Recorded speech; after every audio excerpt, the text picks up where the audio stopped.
My name is Chris Lyons, and this is my short assignment 3. Separating work and home is an interesting, highly debated topic in our world today. Specifically, separating work and home when it comes to religion is often brought up and argued. Throughout this essay, I'll argue that Catholicism is right and that you should not be someone different when you are at home as opposed to when you are at work. My main supporting overall argument is based on the idea that when one combines their work and home life together in a religious sense, they bring their good religious core values and beliefs along with them.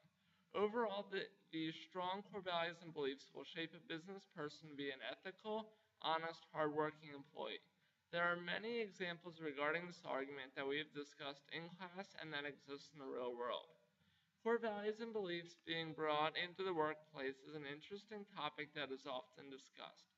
Many people believe that the core values and beliefs that one grows up with shapes who they are and how they act throughout their life. Often these same people also believe that one's core values and beliefs is what shapes one's decisions and guides their actions. All of the ground principles are very important aspects of the working world. These main principles relate to different examples and topics we have discussed in class. One example that we discussed in class is whether one should simply do whatever it takes to make a profit, or should a person perform a more ethical action that could provide the company with a lasting positive reputation. Although it may seem as though both of these goals could be fairly easy to accomplish. Often, when someone does whatever it takes to make a profit, they may end up making unethical decisions or taking unethical actions. Ultimately, these unethical decisions actions will most likely catch up with not only the employees, but the business. However, it is often argued that when someone has a strong foundation of core values and beliefs that they live and act by in the business world, they are much less likely to make unethical decisions or take unethical actions. Going further, when everyone in a company has a set of core values or beliefs that they work and act by, often the company they work for will acquire a positive overall reputation.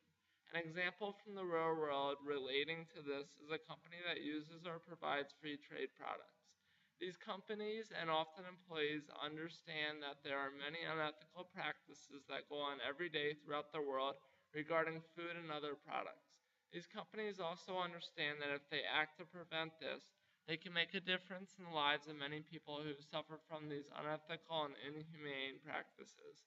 Companies' employees that are devoted to the idea of promoting, supporting, and contributing to free trade programs often acquire a positive reputation.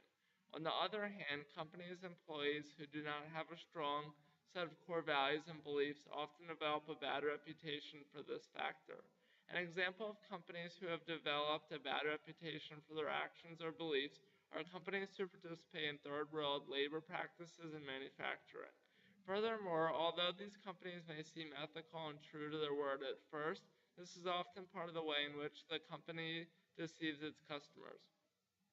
A specific company that utilizes third party labor, but at the same time often is deceiving to its customers, is Apple.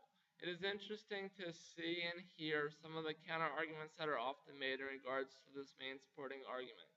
One of the main counter arguments that is often presented is that many employees are ethical not because they follow basic core values and beliefs that they have grown up with, but that because these employers are ethical because of the practices, regulations, and rules that their employers have put in place.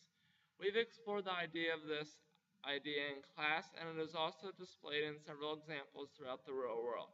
Often, in order for an employer to successfully set ethical guidelines and standards, an employer will develop a code of ethics. Often, a code of ethics is shared and enforced in a uniform fashion across the entire company. A specific company that has incorporated a very strict code of ethics is Victoria's Secret.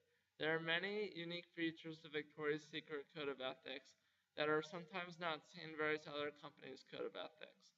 One example of a unique feature incorporated into Victoria's Secret code of ethics is that all customers' personal belongings must immediately be locked in a safe if a customer leaves behind the item. Then, if the customer comes back to the store looking to retrieve their lost item, they must provide a description of the item to verify that the item belongs to them. This information regarding the unique characteristic regarding Victoria's Secret Code of Ethics was retrieved from the customer service section on the Victoria's Secret website. This unique difference in their code of ethics is one example of how Victoria's Secret truly cares about their customer shopping experience and overall day-to-day life. Throughout our course, we have discussed how having a clear and organized code of ethics can give employees a very clear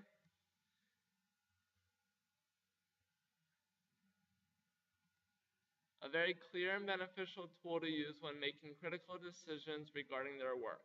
Often these decisions can be very difficult for an employee, and having a set of morals and principles to follow can often make the decision-making process a little more straightforward and perhaps even easier.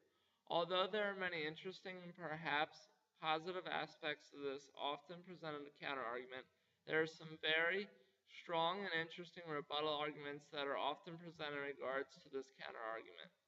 One of the main rebuttal arguments that is often made is that some employees may try to find loopholes in their employer's code of ethics. Some employees may even go directly against their employer's code of ethics. In regards to this argument, it is sometimes argued that employees may go against their employer's code of ethics because they were previously exposed to or have experienced those kind of actions at some point previously in their lives or careers. One real-world example where some employees may choose to act against their employer's core values is in the retail environment. A specific action that may take place is if a cash register teller adjusts the price of an item without their manager's consent. Even though the employer's code of ethics states that an employee must receive approval from a manager in order to adjust the price of an item. In regards to my main argument, I argue that in this particular situation, an employee would follow his or her own core values and beliefs and make the ethical and correct decision.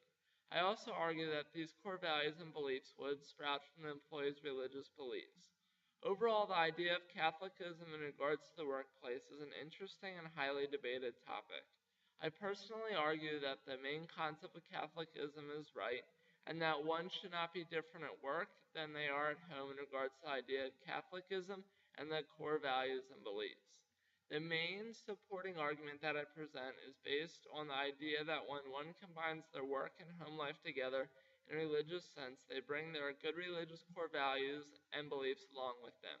However, there are many other viewpoints, opinions, and arguments that have been presented over time throughout the business world. It will certainly be interesting to see how the idea of Catholicism in the workplace evolves and advances in the future.